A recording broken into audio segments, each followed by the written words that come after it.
진짜 나 아니라니까. 나 결백해. 진짜야. 그 여자가 혼자서 저러는 거라고. 바람을 혼자 피냐? 어떻게 여자가 혼자 바람을 피워? 맞장구를 쳤으니 그런 소문이 나지. 아니야, 여보. 정말 아니야. 내가 만약에 그랬으면 당신 남편이 아니라 당신 몸종이다, 몸종. 나 한 번만 믿어주라. 가족이 뭐냐? 서로 믿어주는 게 가족이지. 이날 저는 남편의 말을 믿어주지 않았어야 했나 봅니다. 지인에게 남편이 바람을 피우고 있다는 이야기를 들어서 물어보니 뻔뻔하게 해명을 했었죠. 남편은 정말 가정적인 남자였고 하루에도 몇 번씩 제게 연락을 해서 시시콜콜한 이야기를 할 정도로 저희 부부는 사이가 좋았었어요. 그렇기 때문에 제 남편이 바람을 피울 거라는 생각은 해본 적도 없고 믿고 싶지도 않았습니다. 보통 바람을 피우는 남자들은 부부간의 소통이 없고 사이가 좋지 않다고 착각을 했던 제가 참 바보 같았던 거죠. 제가 이 사실을 알기 며칠 전에 남편이 잠을 자던 중에 이상한 말을 하는 모습을 보기는 했었는데 이게 아마 그 이상 신호였었나 봅니다. 사과야. 나 좀만 더 잘게.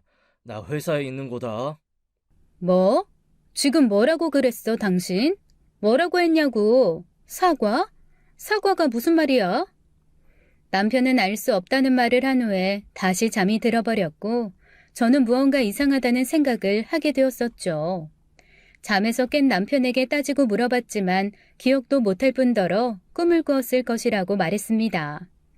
그리고 그날 밤 제게 아주 뜨거운 밤을 선사해 주었고 저는 그냥 그 일을 아무렇지 않게 넘어가고 말았어요.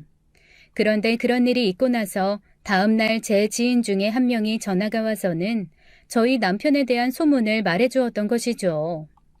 제 남편이 오랫동안 바람을 피우고 있는 것 같다고 하면서 제가 하도 안쓰러워서 말해준다고 했습니다. 너무 기가 막히고 황당해서 처음에는 부정하기만 했었어요.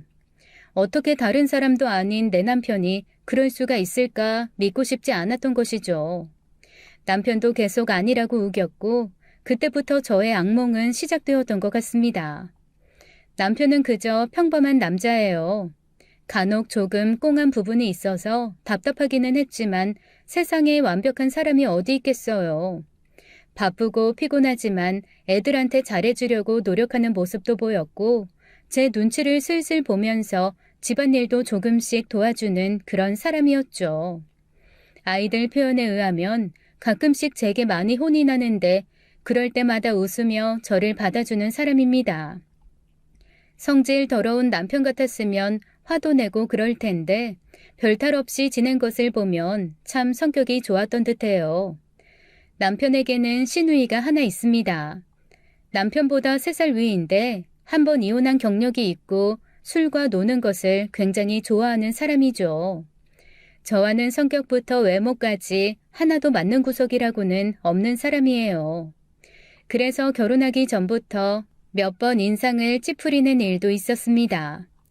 그래도 뭐 남편과 사는 것이고 시누이와 얼마나 만나겠나 싶어 별일 아니라고 생각하고 결혼을 했어요.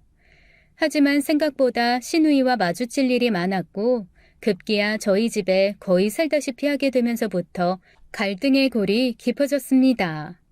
뭐든 다 긍정적으로 생각하고 착해 빠진 남편을 시누이는 뒤에서 조종하곤 했어요. 한 번은 시어머니의 생신이라서 밖에 나가 외식을 하는데 저의 외모를 보고 신우가 뭐라고 했죠. 올케, 이렇게 중요한 날 올케 옷차림이 그게 뭐야? 후줄근하게 입고서는 원. 아기가 아직 어려서 어떻게 치장을 할 수가 없어요. 모유 수유도 해야 하고 그러니까. 다른 집들 보면 아기 어려도 예쁘게 잘만 입고 다니던데 뭘 그래? 아기 아빠가 해봐주면 되는데 넌 뭘 꼭 그렇게 핑계를 대니? 안 그래? 그럼 그렇지. 내가 봐도 되는데 당신 예쁘게 좀 꾸미고 오지 그랬어. 옷이 잘 안 맞나? 살 많이 쪘잖아, 당신. 신우는 옆에 있던 제 남편을 툭툭 찔렀고 생전 그런 소리 안 하던 남편이 제 심기를 건드리는 말까지 하게 되었죠. 둘이 아주 편을 먹고 그렇게 얘기를 하니 저는 기분이 너무 나빴지만 시댁 식구들이 잔뜩 있는 가운데에 제가 할 수 있는 것은 아무것도 없었습니다. 그날 밤 집에 가서 남편을 붙들고 얼마나 잔소리를 퍼부었는지 몰라요. 당신 꼭 그렇게 얘기해야겠어? 어떻게 그런 말을 해? 어? 내가 왜 살이 쪘냐? 네 애 낳다가 이런 거 아니야. 애기 엄마가 애기 보기 편하게 옷 입고 나간 게 그게 뭐가 그리 큰 죄라고 사람들이 있는 데서 그렇게 개망신을 주냐? 형님이 아무리 그래도 그렇지. 당신까지 그런 말 하면 돼? 아이, 그게 말이야. 누나가 계속 한마디 해야 된다고 옆에서 그래서. 그래서 그래. 미안해, 여보. 난 진짜 그럴 마음 없었다니까. 착해 빠진 거냐, 바보 같은 거냐? 네 가족이 지금 누군지 분명히 알고 행동해. 알았어? 다시 한번 형님 말 듣고 나한테 그러면 정말 가만히 안 있을 거야. 알았어? 남편에게 신신당부를 하고 앞으로 2번 다시는 그렇게 하지 않겠다고 다짐까지 받아냈습니다. 워낙에 심성이 착한 사람이니 제 말을 들어줄 것으로 생각했죠. 헌데 그날 이후에도 남편은 가족 모임이 있을 때마다 왠지 제 눈치를 보면서 옷을 뭐 입어라, 화장을 좀 해라 하면서 말을 꺼내더라고요. 저의 수수한 모습을 보고 좋아했다고 하던 남편이 이런 말을 하니까 딱 신우가 뒤에서 시킨 티가 났습니다. 또 신우가 시켰느냐는 말을 해도 절대로 아니라고만 대답을 하니 더 이상 뭐라고 말을 할 수는 없었지만 속으로는 화딱지가 나서 미쳐버릴 것 같더라고요. 한 번은 신우에게 전화를 걸어 단도직입적으로 말한 적도 있었습니다. 제 남편한테 이래라 저래라 하면서 저희 가정에 참견 안 했으면 좋겠다고 말이죠. 신우는 노발대발하면서 제게 이상한 사람이라고 했지만 아랑곳하지 않고 저의 의견을 말하고 났더니 속이 좀 시원하더군요. 그 후로 신우는 제 눈치를 슬슬 보면서 조심하는 것 같았습니다. 저는 확실히 제가 이야기한 것에 대한 효과가 있는 줄 알고 그저 좋아하기만 했었고요. 모든 것이 그저 평온하게 흘러가기만 하던 어느 날 밤, 신우가 짐을 싸서 저희 집으로 찾아왔습니다. 저기, 나 며칠만 신세 좀 질게. 올케야, 내가 이거 족발도 사왔어. 괜찮지? 네? 갑자기 그게 무슨 말씀이세요? 무슨 일 있으셨어요? 얼굴은 또 왜 그래요? 아, 이거 뭐 별거 아니야. 그냥 뭐 좀 싸우다가. 나 배고프다. 밥도 못 먹었는데 얼른 족발부터 먹자. 소주잔 좀 가져와 봐. 눈 쪽이 시퍼렇게 멍이 든 신우의 갑작스러운 방문에 어리둥절해 했지만 그래도 일단 그날은 넘겨보자고 생각했죠. 허겁지겁 자기가 사온 족발을 먹는 모습을 보니 밥도 못 먹고 싸돌아다녔나 싶어 조금 안쓰러워 보이기도 했습니다. 신우는 말괄량이 스타일이었어요. 이혼을 할 때에도 남편한테 맞았다느니 어쨌다느니 하면서 난리를 쳤지만 알고 보니 신우가 어디 카지노 도박을 해서 돈을 몇 천만 원을 날리고 불륜까지 저질러서 신우 남편이 홧김에 뺨을 한 대 때렸던 것이었죠.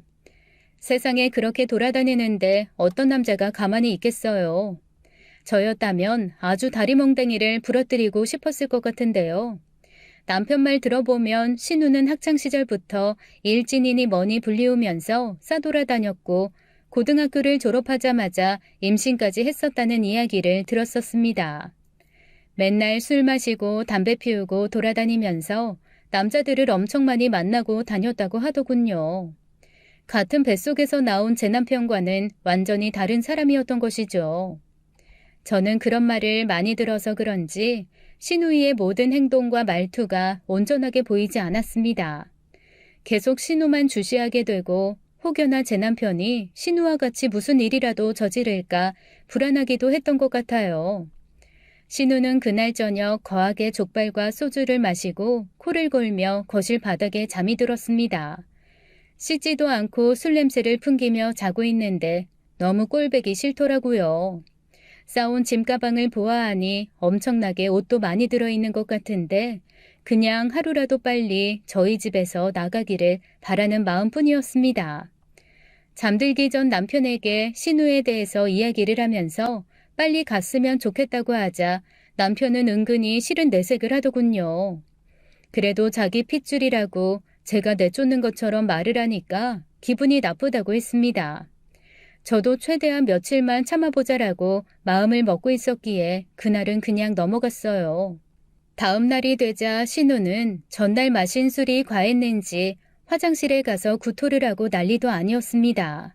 꿀물을 타달라, 콩나물국을 끓여달라, 참 가지가지 하더군요. 일부러 싫은 티를 팍팍 내면서 신우가 원하는 대로 해주기는 했죠. 그래도 제 입장에서는 어쩔 수 없었으니까요. 처음에는 며칠만 있겠다는 신우는 며칠 뒤에도 돌아갈 생각을 하지 않았고 오히려 저희 아이 방을 자기 방처럼 마음대로 쓰기 시작했습니다. 아이는 자기 방에서 장난감도 가지고 놀고 정리하는 습관을 길러주고 있었는데 신우가 떡하니 차지하고 방바닥에서 핸드폰만 뒤지고 있으니 환장하겠더라고요. 참다 못한 저는 신우에게 말했습니다. 저기 형님, 근데 언제까지 여기 계실 거예요? 보시다시피 저희는 집도 좁고 뭐 그래서 차라리 어머님 집으로 들어가시는 건 어떨까 해서요. 뭐? 내가 며칠 있는 게 그렇게 싫으니?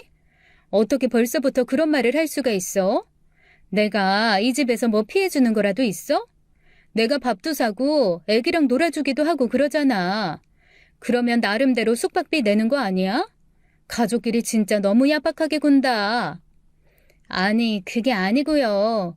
형님도 솔직히 시댁 식구랑 한 집에 사는 거 싫잖아요. 생각해보세요. 세상에 어느 여자가 좋아하겠어요? 아유, 저 성질머리 봐봐. 그러니까 내 동생이 싫어하지. 사람이 어떻게 그렇게 야박하니? 그럴 때도 있고 좀 그런 거지. 아유. 신우는 제 말에 기분이 나빴는지 밖으로 나가버리더군요. 황당한 게 누군데 오히려 저보다 더 황당한 표정을 하니 제가 어이가 없었습니다. 그리고 그날 밤 신우는 제 남편과 함께 저녁을 먹고 온다고 했고 새벽 3시가 다 되어서 술에 잔뜩 취해 들어왔어요. 잠도 오지 않아서 계속 남편을 기다렸는데 안 취해서 신우와 사이좋게 어깨동무까지 하고 들어오니 복장이 터질 것만 같았습니다. 내쫓아도 모자랄 판에 저렇게 둘이 노는 꼬라지가 얄미워서 미쳐버릴 것 같더라고요. 너무 화가 나서 아이를 데리고 친정에도 며칠 다녀오고 주말이면 일부러 동네 아줌마들과 약속을 잡아 밖에서 놀기도 해봤지만 신우가 집에 있다는 것만으로도 화가 가시지를 않았습니다. 그런데 어느 날부터인가 신우와 남편이 저모르게 쑥덕쑥덕 하는 게 보였어요. 자기 둘이 무슨 이야기를 하고 막 웃고 있었는데 남편의 그 환한 미소는 정말 오랜만에 보는 것이었습니다. 제가 조금이라도 들을까봐 작은 방에 가서 문까지 닫고 이야기를 했고 저녁을 먹고 설거지를 하고 있노라면 둘이 바람을 쐬러 다녀온다면서 2시간씩 들어오지 않기도 했었어요. 어디 다녀왔느냐고 물으면 근처 편의점에 가서 맥주 한 잔 먹고 들어왔다고 했는데 그래도 뭔가가 미심쩍었습니다. 자기 혹시 형님이랑 무슨 꿍꿍이 있는 거 아니지? 둘이 요즘 왜 그렇게 붙어 다니고 쏙닥거리는데? 어? 그게 무슨 소리야? 꿍꿍이라니. 그냥 불쌍한 우리 누나 기분 좀 올려주려고 하는 건데 뭐. 아니 그래도 이상하잖아. 둘이 뭘 그렇게 즐거워? 나도 좀 같이 즐겁게 웃자. 뭔데 그러냐고. 얘기해봐 어디. 아이고 됐어. 얼른 자. 피곤하다. 쓸데없는 말 하지 말고 당신도 우리 누나 조금만 잘해주라. 이혼하고 오죽 힘들었으면 우리 집에 왔겠어. 들어보니까 빚쟁이한테 걸려서 한 대 얻어 터진 것 같더만. 자리 잡을 때까지만 조금만 우리가 같이 있어주자. 알았지? 말도 안 되는 소리 하지 마. 난 절대 싫어. 이번 달 안에 안 나가면 정말 나 가만 안 있을 거야. 알았지? 저는 무조건 안 된다고 말을 했지만 남편은 누나가 불쌍하다면서 조금만 더 시간을 주자고 하더군요. 하도 꼴 같지 않은 짓을 많이 해서 그런가 저는 신우에게 조금의 좋은 마음도 없었습니다.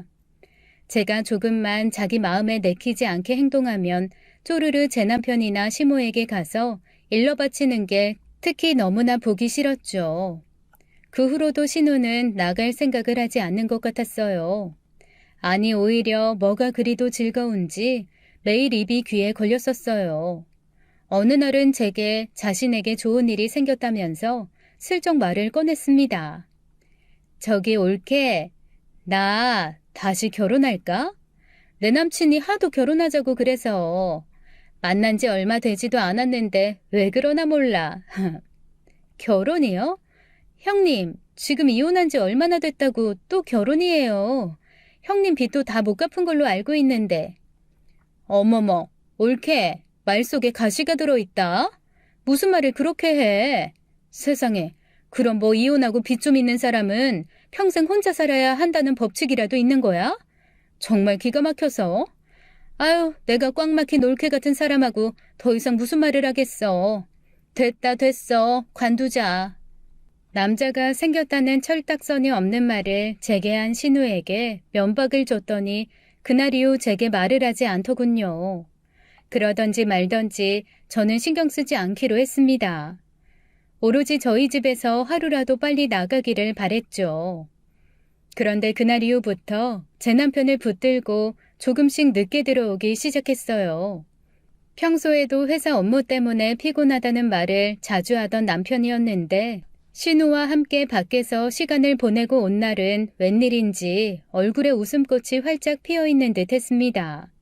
6시 반이면 땡하고 들어와 저녁을 차려달라고 하던 남편이 어느 날부터인가 늦게 들어오기 시작했고 손에는 빵이나 과일 등이 들려 있었죠. 생전 퇴근길에 뭘 사가지고 들어오는 사람이 아닌데 뭔가 이상한 구석이 한두 개가 아니었습니다. 그리고 결정적으로 하루 종일 손에서 핸드폰을 놓지 못하고 있더라고요. 그 모습을 보고는 너무 이상해서 남편에게 추궁했더니 남편은 펄펄 뛰면서 오히려 저보고 이상한 사람이라고 했습니다. 그런데 그때부터 제가 모르는 다른 일들이 일어나고 있었던 모양이에요. 특히 신우는 놀기를 좋아했고 항상 술과 사람들이 가득했는데 그런 모임에 남편도 함께한 것 같습니다. 아이와 저는 덩그러니 내버려두고 남편은 신우와 함께하는 시간이 많아졌어요. 그전까지만 해도 가정적이고 집안일도 잘 도와주던 남편이었는데 그런 모습이 싹 없어져 버렸죠. 가끔씩 저희 집에 놀러 오던 남동생도 제 남편의 이런 모습을 보고 조금 이상하다고 했습니다. 누나, 매영 오늘도 나갔어? 오늘 일요일이잖아. 아이, 그 신우하고 나간 거야? 그러게. 오늘도 외출했네. 야, 오히려 잘 됐어. 주말까지 그 신우하고 집에 같이 있는 것보단 낫잖아. 안 그래? 지난주에도 내내 나갔었다며. 매영 혹시 여자 생긴 거 아니야? 남자들 주말마다 그렇게 밖으로 싸돌아다닌다면 뻔할 뻔이라고 하던데. 야, 너 매형한테 무슨 말을 그렇게 해? 그런 사람 아닌 거 알면서. 그런 사람 아니긴. 내가 나이는 좀 어려도 아는 형들이 많아서 다 얘기해줬다고. 다 뻔할 뻔이야. 남자들 주말에 나가고 그러면 누나 조심해. 남동생이 하는 말에 저는 뭔가 뒤통수를 얻어맞은 듯한 느낌이 들었어요. 아닐 것이라고 생각은 하면서도 계속 생각이 나서 밤에 잠까지 설칠 정도였죠. 그 후로 남편의 행동을 유심히 살펴보게 되더라고요. 제게 하는 말투부터 표정까지 하나하나 뚫어져라 관찰했습니다. 신우는 그런 저를 보고 집착을 한다면서 잔소리를 했지만 저는 아랑곳하지 않고 오로지 남편만 관찰했죠. 얼마 후 신우는 남자친구랑 함께 살게 되었다면서 집을 나갔습니다.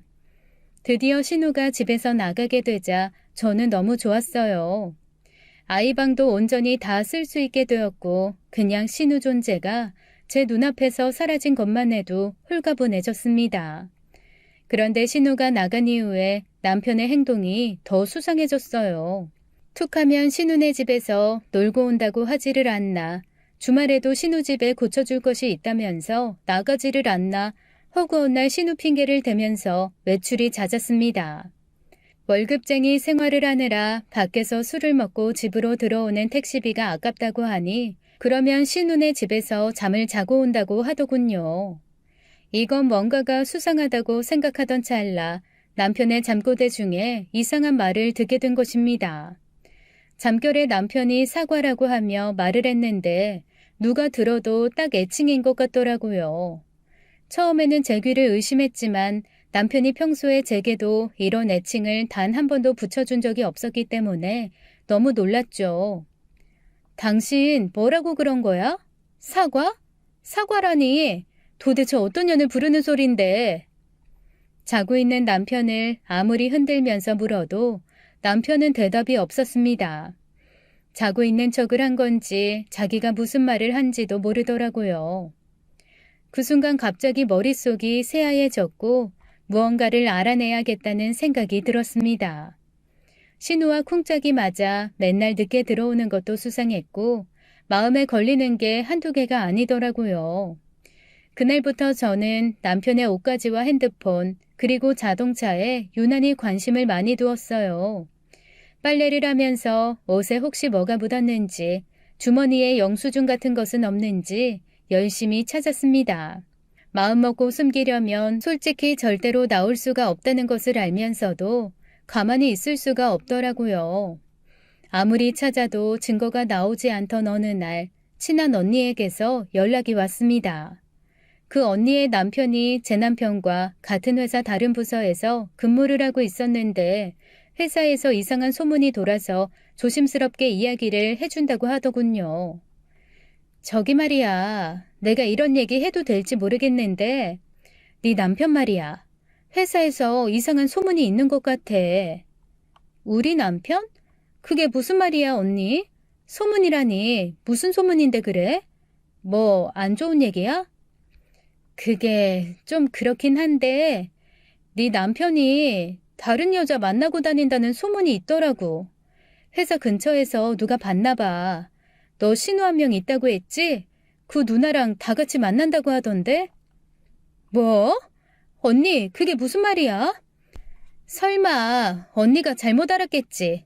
언니 내 남편 몰라? 그 사람이 어디 그럴 사람이야? 우리 사이가 얼마나 좋은데 잘못 알고 있는 거야. 그래, 나도 제발 그랬으면 좋겠다. 이 얘기를 할까 말까 얼마나 고민하다가 하나 모르겠다. 우리 그이가 몇 달 전부터 엄청 고민하면서 나한테 얘기해 준 건데 내가 이제서야 말한다 야. 아무튼 그런 소문이 좀 있으니까 네가 알아두기만 하면 좋을 것 같아. 지인인 그 언니의 말은 너무나도 충격적이었습니다. 저도 마음속으로 의심하고 있던 부분이라서 더욱 충격이 컸을 수도 있을 것 같아요. 언니의 전화를 끊고 한참이나 아무 생각도 들지 않았죠. 머릿속이 백지장처럼 하얘진다는 말이 딱 그 말인 것 같습니다. 아이가 부르는 소리도 못 듣고 혼자 멍하니 있으니 나중에는 아이가 제게 다가와 팔을 잡아 끌더군요. 엄마, 내 목소리 안 들려? 왜 가만히 있어? 나 학교 갔다 왔잖아. 핫도그 먹고 싶다고. 그래, 미안해, 우리 아들. 엄마가 잠깐 뭐 생각 좀 하느라고. 이제 막 초등학교에 입학한 아들을 보니 제 눈에서는 눈물이 고였습니다. 아들에게 핫도그를 챙겨주고 나니 아까 언니가 해주었던 이야기가 떠올랐어요. 제 시누이랑 함께 만난다는 소리가 머릿속에 딱 박혀버려서 그때 저는 바로 신우에게 전화를 걸었습니다. 형님, 솔직히 말해주세요. 제 남편이랑 요즘 누구 만나고 다니세요? 저 다 듣고 전화한 거니까 혹시라도 거짓말 하실 생각 하지 마시고요. 아니 무슨 소리야 난데없이. 누굴 만나고 다니다니. 너 말 조심해라. 내가 누구를 만나든 너한테 다 보고하고 다녀야 되니? 그러게요. 떳떳하신 일이 아니니까 보고하기가 꺼림칙하시나 보죠. 아니에요? 허구한 날 제 남편 불러대서 어디서 누굴 만나신 거냐고요. 야, 아주 오냐오냐 해줬더니 싸가지 없네.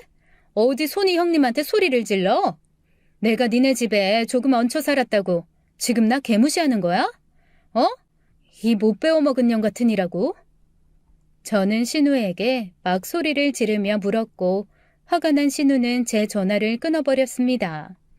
더 이상 참을 수가 없어 연이어 전화를 걸어보았지만 신우도 제 남편도 제 전화를 받지 않더군요. 그날 밤 남편이 오기만을 손꼽아 기다렸습니다. 들어오면 이판사판 아주 난리를 쳐버릴 생각을 하고 있었죠. 새벽 2시가 되도록 전화도 받지 않고 남편은 들어올 생각을 하지 않더군요. 안 그래도 화가 나 죽겠는데 들어오지도 않으니 제가 너무 열이 받아 혼자 소주까지 마시고 있었습니다. 그런데 갑자기 신우에게 전화가 걸려왔고 병원 응급실에 남편이 있다고 하더군요. 남편이 교통사고가 나서 응급실에 실려왔다고 하면서 이게 다 제 탓이라고 했습니다. 너무 놀라 그대로 병원으로 달려갔고 눈물이 흘러 어쩔 줄 모르겠더라고요. 괜히 제가 낮에 한 오해가 미안해지고 마음이 너무 힘들어 미쳐버릴 것 같았습니다.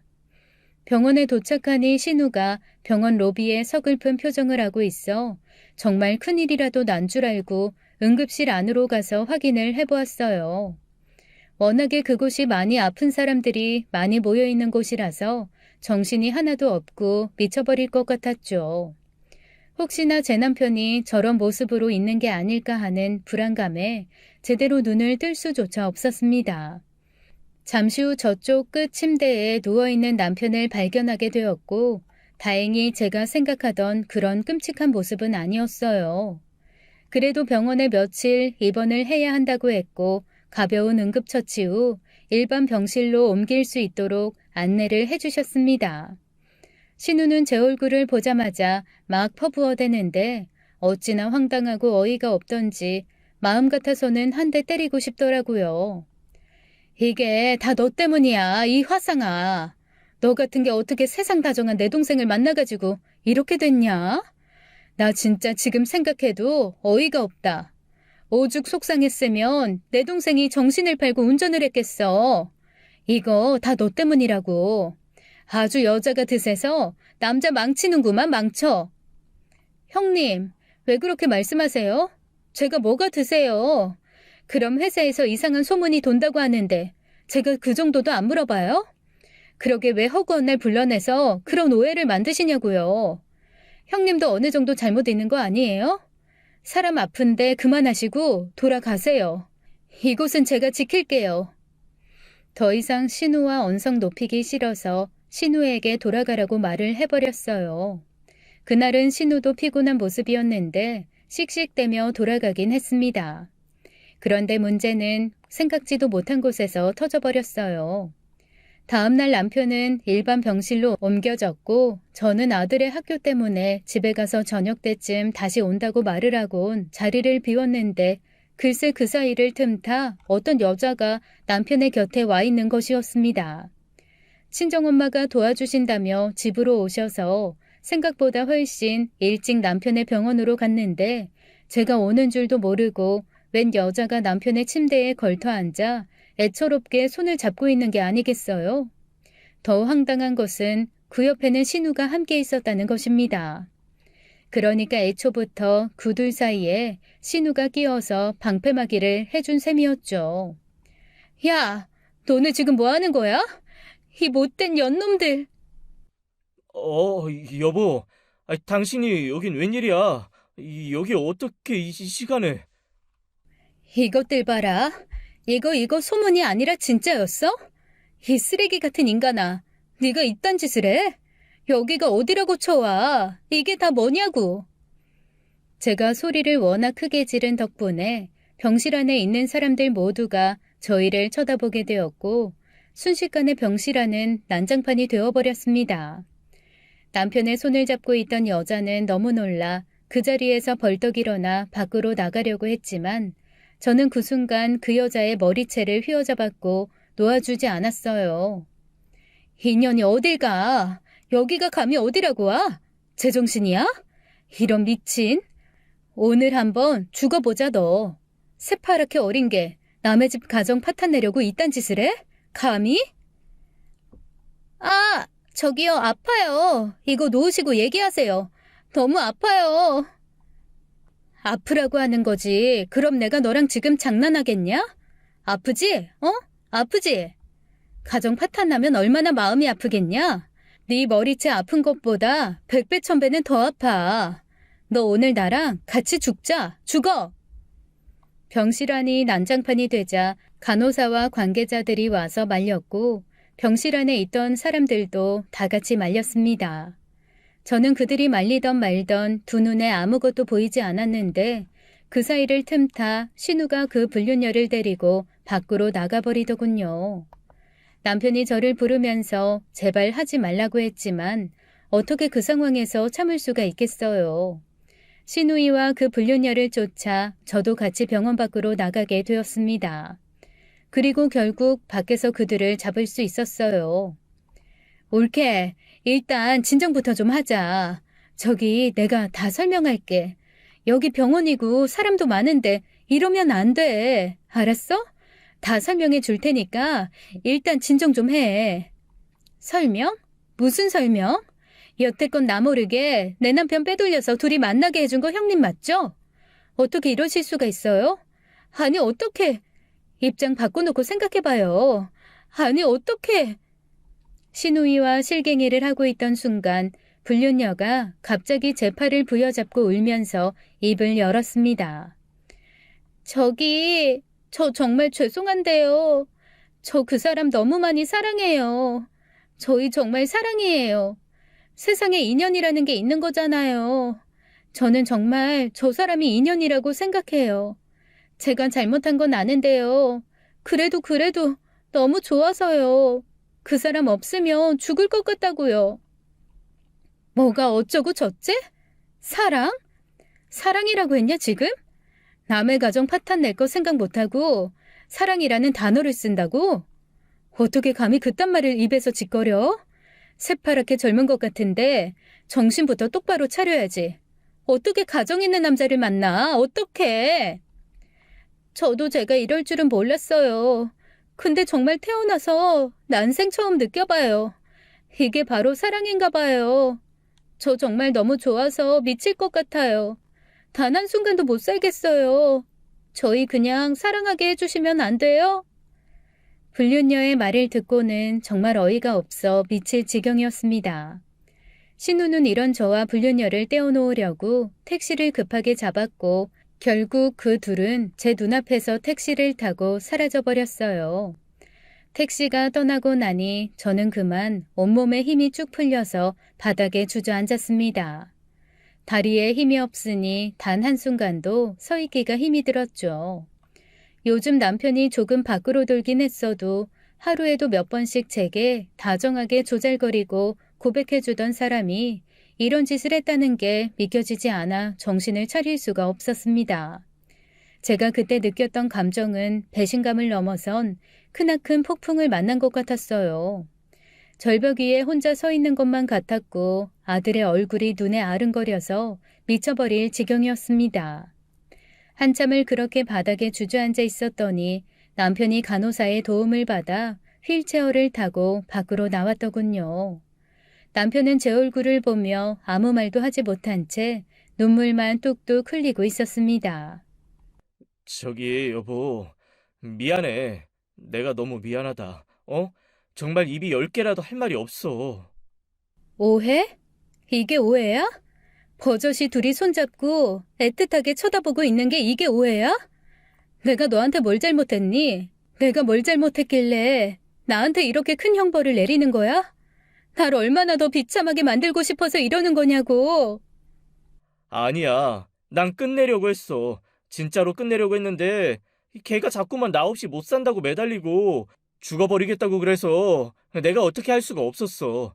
저번에는 헤어지자니까 약까지 먹고 사랑한다고 그래서 그냥 우연하게 한두 번 만나게 되었는데 저렇게 목을 메고 있어서 정말 미안해 여보. 나 한 번만 봐줘.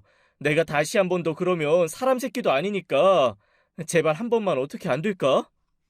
한 번만 봐달라고 말하는 남편의 입이 너무나 꼴보기 싫어서 미싱으로 박아버리고 싶을 정도였습니다.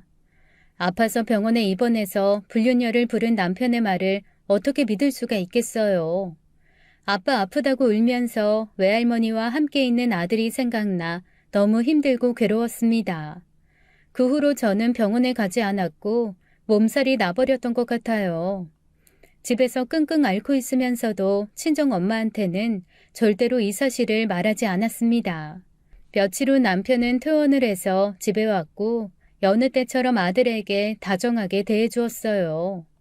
그 모습이 너무 보기 싫어 저는 밥도 함께 먹지 않았고 TV도 함께 보지 않았죠. 남편은 제게 매일매일 애원하며 매달렸고 이혼 변호사까지 만났던 저는 어쩔 수 없이 아들 때문에 남편에게 다시 한번 기회를 주기로 했습니다. 그래도 마음이 너무 힘들어 하나뿐인 남동생에게 슬쩍 이 사실을 털어놓았더니 남동생이 노발대발하면서 난리도 아니었어요. 매형이 정말 그랬다고? 아이, 그게 사람이야? 누나 당장 이혼해, 당장. 내가 누나랑 내 조카 지켜줄 거야. 그러니까 제발 그 집에서 나와. 그 바람 피운 년 누구야? 내가 가서 아주 요절을 내버릴 테니까 알려줘. 누나, 그냥 지금은 지켜봐줘. 누나도 살고 싶지 않은데 우리 아들 아빠 없이 자라게 하고 싶지 않아서 그래. 그러니까 그냥 당분간은 지켜봐주라. 누나가 너무 힘들 땐 이렇게 너 불러서 털어놓고 얘기할게. 부모님께 말하지는 말고 내 얘기만 좀 잘 들어줘. 남동생은 제 손을 꼭 잡으며 위로해 주더군요. 얼마간은 집안이 조용했습니다. 저는 그때 이후로 수시로 남편의 핸드폰을 확인했고 자동차 블랙박스도 확인했어요. 남편에게 대놓고 이메일 주소도 알려달라고 했고 카드 내역도 제가 볼 수 있게 해놓으라고 했죠. 주말에는 물론이거니와 평일에도 절대로 늦게 들어오지 못한다는 약속도 했습니다. 그래도 순순히 제 말을 따라하는 걸 보니 한 번은 믿어도 되겠다는 생각을 하게 되었고 얼마간은 정말 그렇게 믿었어요. 그런데 옛 어르신 말이 하나도 틀리지 않았다는 걸 얼마 지나지 않아 깨닫게 되었습니다. 한 번이 무섭지 그 다음부터는 쉽다고 하더니만 남편은 불륜녀와 또다시 만남을 하고 있었고 그걸 들키지 않기 위해서 신우가 알리바이까지 꾸며주고 있더군요. 저는 더 이상은 참을 수 없었고 결국 남동생과 함께 불륜녀를 찾아갔습니다. 불륜녀가 일하는 곳을 알아낸 남동생 덕분에 그곳으로 가서 난장판을 만들어버렸어요.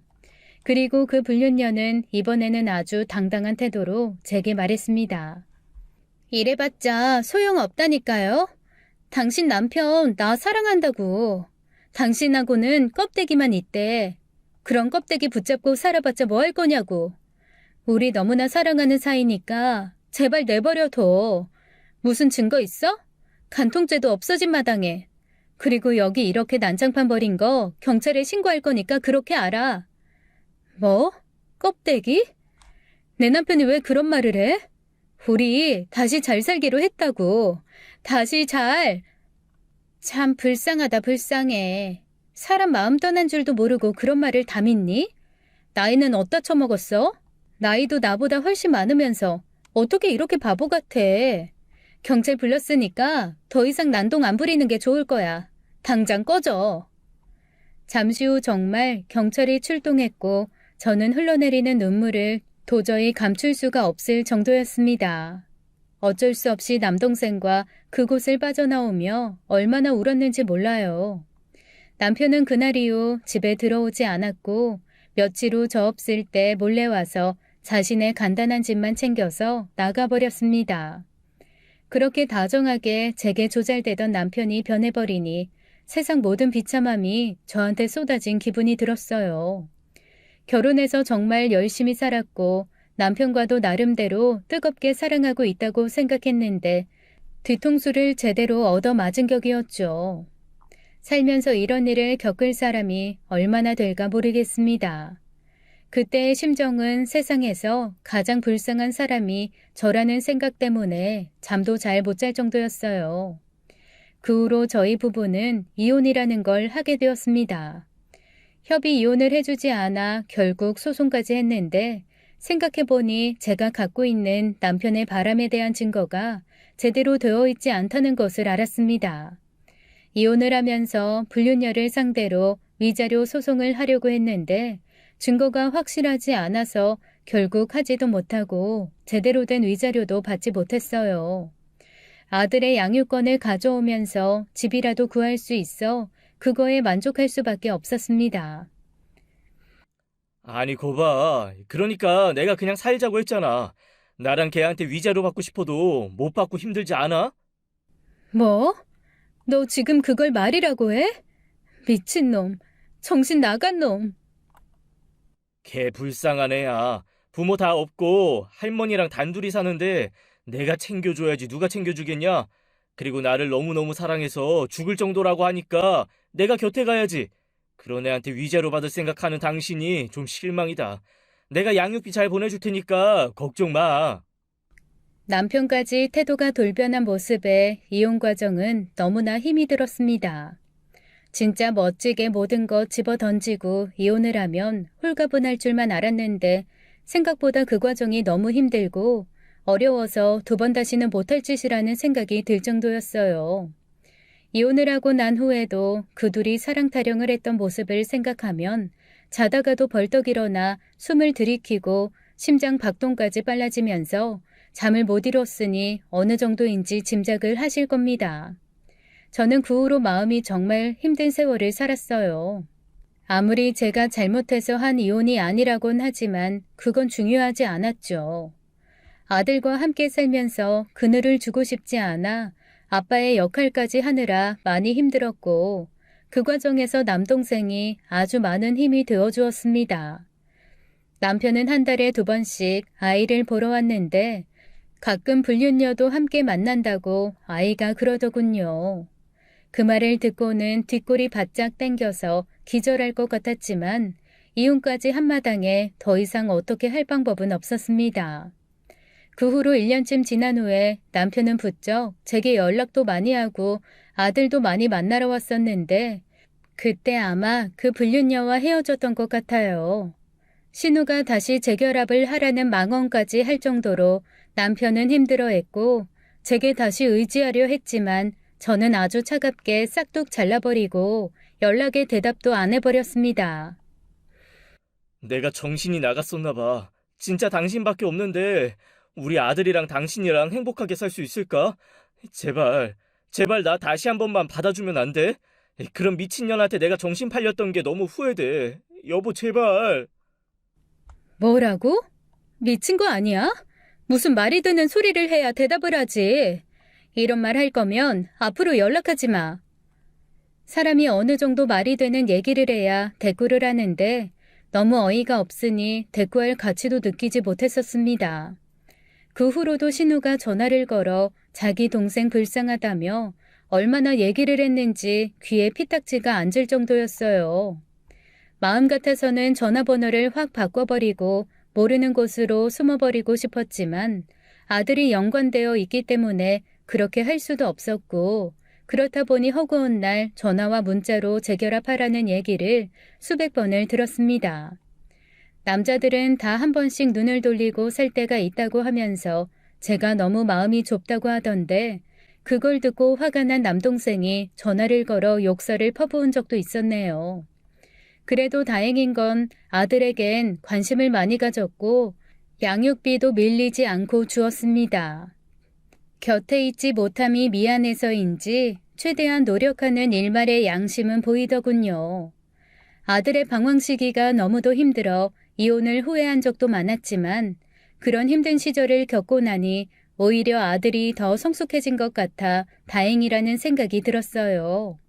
절대로 지나갈 것 같지 않은 시기가 지나가고 어느덧 이혼 후 15년이라는 세월이 흐르게 되었습니다. 저와 나이 차이가 꽤 나던 남동생도 어엿한 직장인이 되어 저와 제 아들을 참 많이도 도와주고 있고 모든 게 자리를 잡았죠. 어쩌면 제가 자리를 잡을 수 있도록 제 아들의 방황을 가까운 곳에서 가장 잘 돌봐준 게 제 남동생인 것 같아요. 제 바램은 그저 남동생이 좋은 여자 만나서 가정을 꾸리면 좋을 것 같다는 생각이었는데 아마 남동생은 제가 이혼한 것에 충격을 받았는지 결혼 생각이 없다고 말을 하며 살았죠. 그것 때문에 제가 얼마나 마음이 아팠었는지 모릅니다. 그런 남동생이 가장 친한 친구 녀석이 결혼을 한다고 말을 하더군요. 남동생과 어린 시절 너무 친했던 친구라서 저도 잘 알고 있는 녀석인데 얼마 전 동남아에서 일을 하다가 귀국을 했다고 했습니다. 그 녀석의 집은 동네에서도 알아줄 만큼 돈도 많고 부모님의 인성도 좋아서 어떤 여자와 결혼을 하는지 너무 궁금하더라고요. 남동생도 그 친구가 워낙 급하게 날짜를 잡은 거라서 남동생도 아직 신부를 보지 못했다고 하길래 저의 궁금증은 더욱 커져만 갔죠. 그리고 드디어 결혼식 당일 남동생과 함께 참석을 하게 되었고 신부가 궁금한 저는 슬쩍 신부 대기실로 향했습니다. 괜찮은 여자면 제 남동생도 소개 좀 시켜달라고 말을 하려고 하던 찰나 뭔가 신부 얼굴이 낯이 익다는 생각이 들었어요. 고개를 갸우뚱거리며 남동생을 불렀고 남동생과 함께 다시 신부 대기실을 들여다보았습니다. 그런데 그때 남동생이 갑자기 소리를 버럭 지르더군요. 당신 뭐야? 당신이 여기 왜 있어? 왜 그래? 무슨 일이야? 어? 누나, 저 여자가 왜 저기 앉아 있는 거야? 왜 내 친구랑? 어? 누군데 그래? 순간 저는 신부 대기실에 멀쩡히 앉아있는 그 여자가 그 옛날 내 남편과 바람을 피운 불륜녀라는 사실을 알게 되었습니다. 그때 그 여자는 남편보다 훨씬 어린 여자였고 제게 남편을 진정으로 사랑한다며 사랑 타령을 했었죠. 저보고 불쌍하다고 껍데기랑 사는 것이라고 얘기를 해주던 그 여자. 바로 그 불륜녀가 맞았습니다. 그 새 이름은 개명을 했고 할머니와 함께 사는 불쌍한 여자라고 했는데 버젓이 부모님까지 자리를 지키고 있더군요. 결국 저와 동생은 그 여자를 정확하게 알아챌 수 있었습니다. 불륜녀는 저희를 보고 처음에는 절대로 아니라고 사람 잘못 봤다고 하더니 잠시 예비 신랑이 자리를 비운 사이에 저를 보고 얘기했어요. 저 모른 척 좀 해주세요. 제발요. 어떻게 여기까지 왔는데요. 정말 그때는 제가 아무것도 모르는 어린애였어요. 죄송해요. 정말이에요. 너 정말 뻔뻔하다. 남의 남자 꼬셔서 가정 파탄 내놓고 이렇게 멀쩡한 남자 물어서 결혼하려고? 왜? 결혼해서 또 바람 피우려고 그러니? 그때는 제가 너무 어렸어요. 아시잖아요. 저 나이 어린 거. 그 이후로 저 정신 차리고 오빠랑 헤어지고 진짜 열심히 살았어요. 외국 가서 네일샵도 하고 진짜 열심히 살았다고요. 제발요. 저 좀 모른 척 해주시면 안 돼요? 이번 한 번만 모른 척 해주시면 제가 정말 이 은혜 평생 잊지 않을게요. 네? 저는 너무 기가 막히고 뻔뻔한 불륜녀의 모습에 기함을 토했고 그걸 본 남동생은 너무 화가 나서 그만 바닥을 발로 쿵쿵거리기까지 했습니다. 곧이어 사진기사와 함께 예비 신랑이 신부 대기실로 향했고 저희를 살피더니 무슨 일이 있느냐고 묻더군요. 어릴 때부터 저도 친하게 지내던 녀석이라 저를 보고 친근하게 묻는 그에게 저는 말했습니다. 그러게 무슨 일일까? 이게 도대체 무슨 날벼락일까? 누나 이혼한 거 알고 있지? 네 예비 신부가 어떤 사람인지는 나도 잘 모르겠지만 이 아가씨와 연관이... 네 누나 들었어요. 근데 그게 오늘이라고 무슨 연관이 있다는 거예요? 혹시 지우 알아요? 제 예비 신부랑 아는 사이예요? 더 자세한 건 직접 물어보는 게 좋을 것 같다. 최소한 결혼할 남자라면 부인이 될 여자가 과거에 어떤 일을 벌였는지는 알아야 될 것 같아서. 제 말을 듣고 남동생 친구인 예비 신랑은 고개를 갸우뚱거렸어요. 누나, 저기 일단은 지금 사진 찍고 곡 식 시작해요. 다음에 시간 날 때 저희 다시 얘기해요. 와줘서 고마워요, 누나. 야, 식 시작하는 게 문제가 아니야, 임마. 너 저 여자가 누군지 알아? 우리 누나 가정 파괴시킨 가정 파괴범이야. 우리 매형을 죽도록 사랑한다고 그렇게 매달리고 죽는 신용까지 하던 여자라고. 근데 갑자기 나타나서 너랑 결혼을 한다고? 난 너같이 너무 멋진 친구가 이런 여자랑 결혼하게 절대로 내버려둘 수 없어. 아니 그게 무슨 소리야. 우리 지우씨가? 말도 안 돼. 절대 말도 안 돼. 가정 파괴범이라니? 너 뭐 잘못 알고 있는 거 아니야? 자꾸 이분들이 나를 다른 사람으로 착각하고 그러잖아. 자기야, 나 너무 기분 나빠. 얼른 이 사람들 나가시라고 해. 나 처음 보는 분들이라고. 남동생 친구는 저희의 말을 잘 듣지 않았습니다. 아니, 믿고 싶지 않아서 외면했는지도 모르겠어요. 꼴을 보아하니 불륜녀는 제 남편과 헤어진 후 이름을 개명하고 기술을 배워서 동남아로 가서 잠시 일도 했었나 봅니다. 그러다가 제 남동생 친구를 알게 되었고 자신이 가진 무기인 예쁜 얼굴과 착한 성격까지 포장을 해서 작정하고 꼬셨나 봐요. 남동생은 그 즉시 결혼식장 안으로 들어가서 혹시나 아는 사람이 있는지 살펴보았습니다. 하지만 이미 세월이 15년이나 지났기 때문에 아는 사람을 찾기는 너무나 힘이 들었어요.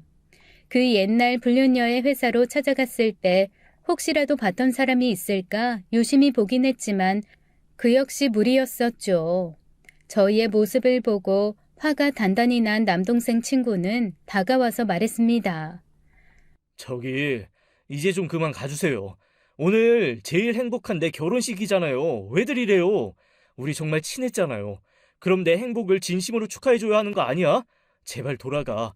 난 이 여자가 어떤 사람이라도 너무 사랑하고 결혼해서 평생 행복하게 살 거야. 야, 널 진심으로 걱정해서 하는 말이잖아. 우리 매형이랑 바람을 피우고 얼마나 뻔뻔하게 사랑 타령하면서 우리 누나를 능멸했는 줄 알아? 나중에 경찰까지 부르면서 우리 누나 껍데기랑 사니까 불쌍하다고 하더라. 너 그런 여자랑 살 수 있어? 평생을? 그거 다 과거일 뿐이야. 나 이 여자 사랑해. 결혼할 거야 꼭. 그래, 지금 여기 온 하객분들 이 여자 가족들 맞아? 개명까지 해서 이렇게 결혼하는 거 뭔가 이상하다고 생각하지 않냐? 결혼은 네 선택인데 난 네가 정말 잘 되길 바랬으면 하는 마음에서 해주는 말이야. 그러니까 제발 내 말 좀 들어주라. 남동생은 진심을 다해 자신의 친구에게 얘기해 주었지만 이때까지만 해도 친구의 마음은 결혼을 할 것이라고 굳게 마음먹고 있었던 것 같아요. 그리고 잠시 후에는 신부가 신랑에게 울면서 하소연을 하기 시작했습니다. 자기야, 저 사람들 정말 왜 그러는 거야? 난 정말 몰라. 모르는 사람들이라고. 남의 결혼식 망치려고 작정했나 봐, 진짜. 얼른 쫓아내줘, 어? 얼른, 나 너무 무섭단 말이야. 아니면 당장 경찰에 신고부터 해주면 안 돼? 그때처럼 다시 경찰이라도 부르게? 당신 부모님은 진짜 부모님 맞아? 분명히 다 돌아가시고 할머니랑 단둘이 산다고 했잖아. 그거 보고 우리 매형이 불쌍하다고 했고 도대체 어디까지가 진짜냐? 이제 그 가면 내려놓고 착한 내 친구 놔주라. 제발.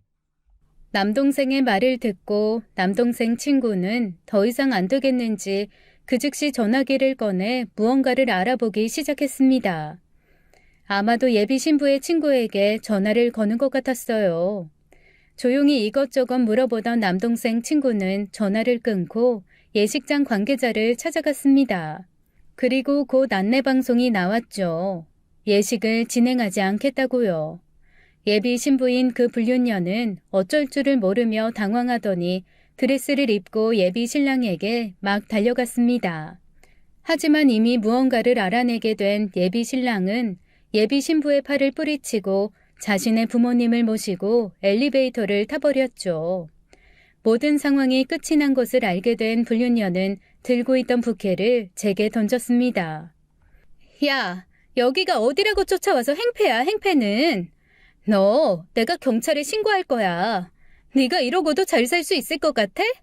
내가 너 앞으로 저주할 거야, 저주. 네가 감히 날 때려? 너도 한번 맞아봐라. 내가 더 이상 너한테 아무 말도 못하고 바보같이 울고만 있을 줄 알아? 저는 그 여자의 뺨을 세게 후려쳤습니다. 네가 나보고 불쌍하다 그랬지? 진짜 불쌍한 건 너야. 너같이 인생 사는 것들이 제일 불쌍하다고. 뭐가 사랑인지 뭐가 행복인지도 모르고 그렇게 나불대더니 꿀 좋다, 꿀 좋아. 그거 한번 눈 감아주는 게 뭐가 어렵다고 쌩 난리를 치고 지랄들이야? 무슨 바람은 나 혼자 폈어? 네 남편이 나 좋다고 쫓아다닌 걸 나보고 어쩌라고. 그러게 그때 남편 관리 잘했으면 이런 일도 없잖아. 너네 내가 아주 끝까지 쫓아가서 복수할 거야. 두고 봐. 그래, 복수해라, 복수해. 나는 떳떳하게 살아서 복수를 당할 일도 없다. 참 기가 막히네. 남동생과 저는 더 이상 말이 통하지 않는 그 여자를 보며 한숨이 절로 나왔습니다. 그리고 제 옆에는 혼주 옷을 입고 있던 아줌마 아저씨가 예비 신부에게 결혼식이 취소된 게 맞냐며 그래도 아르바이트 비용은 들어오는 것이냐고 재차 확인을 했죠. 알고 보니 이 사람들은 저희가 예상했던 대로 하객 아르바이트로 온 가짜 가족이었던 것입니다. 이 여자는 아마도 처음부터 끝까지 모든 것을 계획하고 왔을 것이라는 생각이 들어 너무 소름이 끼쳤어요. 어떻게 사람이 자신의 인생을 이렇게 살 수가 있나 싶을 정도로 말이죠. 도대체 무엇 얻고 싶었던 것일까요? 더러운 그곳에 더 이상 있고 싶지 않아 남동생과 함께 집으로 돌아왔고 저는 아주 오랜만에 신우에게 전화를 한 통 걸었습니다. 그 옛날 남편이 불륜녀와 바람을 피우는 것을 방패막이 해주고 알리바이까지 꾸며주던 그 신우 말이에요. 신우에게 그 여자에 대해서 얘기해 주었더니 꼴 좋다며 좋아했습니다. 제 남편과 그렇게 열렬히 연애하며 이혼까지 시켜놓고는 다른 돈 많은 남자를 꼬셔서 무참하게 제 남편을 버렸다고 하더군요. 아이고, 그냥 꼴 좋다, 꼴 좋아. 반반하고 어려서 예뻐해줬더니만 아주 앙큼한 것이었지 뭐야. 걔 할머니랑 단둘이 살면서 나중에는 돈 많은 남자들만 꼬셔서 팔자 고쳐보려고 발광을 한다더라. 그 꼴 날 줄 알았다 내가. 아주 내가 그때 만난 놈하고 한패야 한패. 사람 가슴에 못 박고 잘 살 줄 알면 큰 오산이지. 그렇게 생각하고 있는 사람이 행동은 참 달랐던 거 알죠? 그래요. 남은 여생 잘 사시고 부디 앞으로는 다른 사람 가슴에 못 박지 말고들 사세요. 그러다 지옥 가요. 어찌 보면 저희 결혼을 파탄낸 원인 중에 한 명이 신우였는데 이제 와서 이런 소리를 한다니 너무 기가 막혔어요. 제가 아들을 키우면서 힘들게 살아온 세월을 생각하면 아직도 화가 나서 미쳐버릴 것 같지만 이제는 그들에 대해 마음을 내려놓기로 했습니다. 제가 굳이 나서서 미워하고 혼내주지 않아도 자기가 지은 죄는 자기가 다 받게 되는 법이니까 말이죠. 이런 모습을 다 보고 나니 오히려 저는 마음이 너무나 편해졌습니다. 앞으로는 더 이상 과거에 연연하지 않고 제 인생 멋지게 살아보려고 해요. 이미 중년의 나이가 접어든 제 인생이 그 어떤 것보다 소중하니까 말이죠. 여러분도 여러분의 인생 꼭 멋지게 살아가시길 바라겠습니다. 지금까지 사연 읽어주는 남녀였습니다. 끝까지 시청해주신 여러분 감사드리며 저희는 다음 사연으로 돌아올게요. 감사합니다.